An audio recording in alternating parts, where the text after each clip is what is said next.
we're going to look at how we present those receivables that we've talked about in the financial statements and where some of those accounts are and some basic principles of receivable management.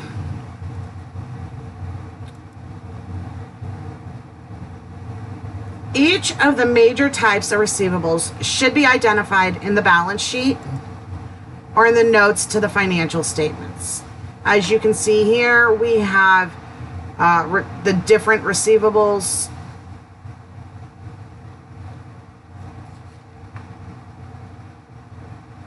delineated to a total receivable amount of $37,007, less an allowance of $175, for a net cash realizable value of $36,832.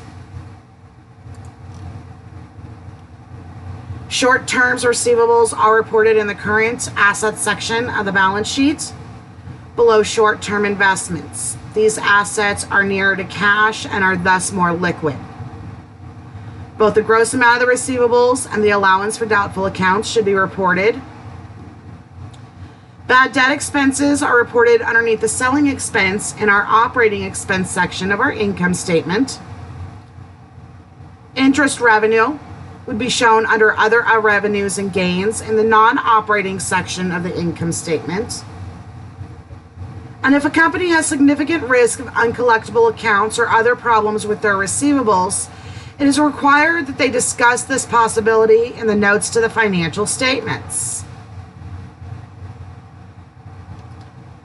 It can be deemed more advantageous to have a notes receivable than an accounts receivable, because the notes do earn interest and do give the holder a stronger legal claim than those of an accounts receivable.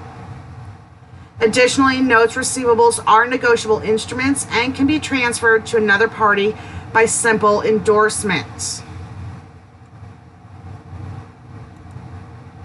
When we do have accounts receivables, managing them does involve some steps that we have to go through.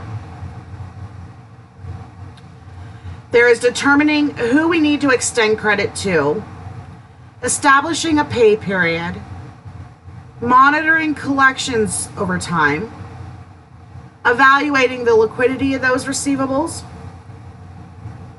and when necessary, accelerating the cash receipts. Let's look at these a little bit more in depth. Extending credits. How do we determine who to extend credit to? Risky customers might be required to provide letters of credit or bank guarantees. Particularly risky customers might be required to pay cash on delivery. It's wise to ask potential customers for references from banks and suppliers and check those references. And periodically check the financial health of your continuing customers. You need to set your credit policy kind of on a perfect median. You can't have it too tight or you'll lose sales. If you have it too loose, then you may have an excessive amount of risky customers who may pay late or may not pay at all.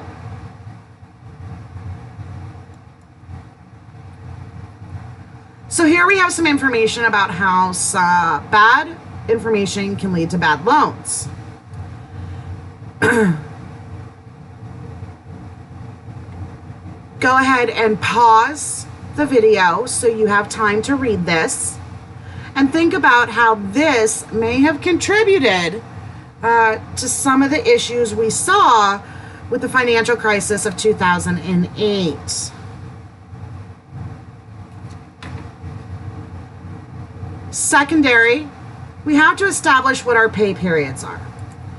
So determining a required payment period comes down to internal policy of the organization. We have to communicate that policy to our customers, and it really should be consistent with that of our competitors.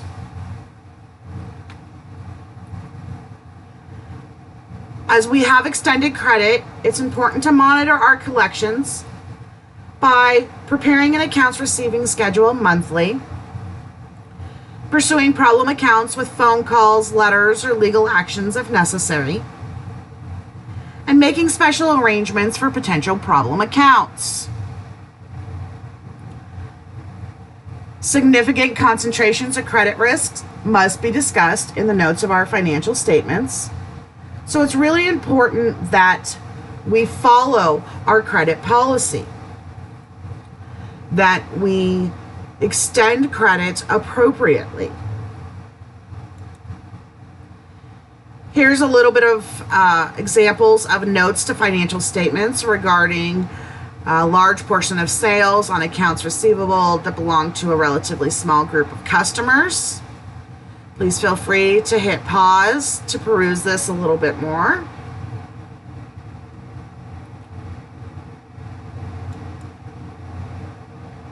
Through the course of the period, it's important to evaluate the liquidity of your receivables.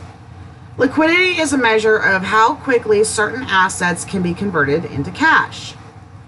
The ratio used to assess the liquidity of receivables is the receivables turnover ratio. A popular variation of this is to convert it into the average collection period, which is used to assess the effectiveness of credit and collection policies. Collections periods shouldn't exceed your credit term periods. In some cases, the accounts receivable turnover can be misleading. Therefore, it's important to know how a company actually manages its receivables. So here we have for you the illustration of the accounts receivables turnover ratio, and then how we take that ratio and turn it into the average collection period.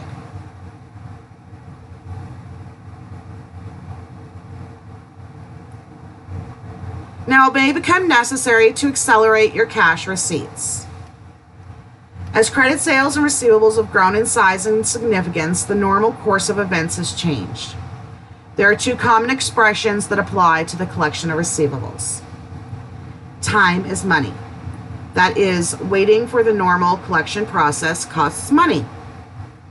And a bird in the hand is worth two in the bush.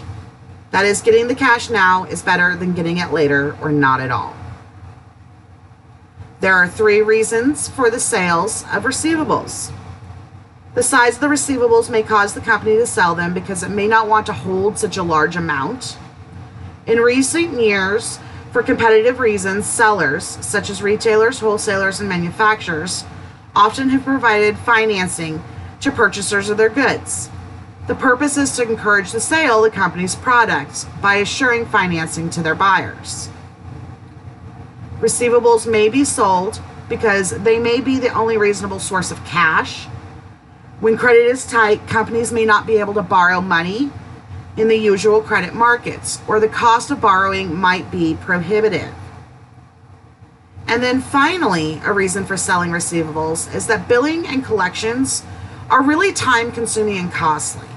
As a result, sometimes it's easier for a retailer to sell their receivables to another party, offload those tasks, and that party is going to actually be relatively an expert in billing and collection matters.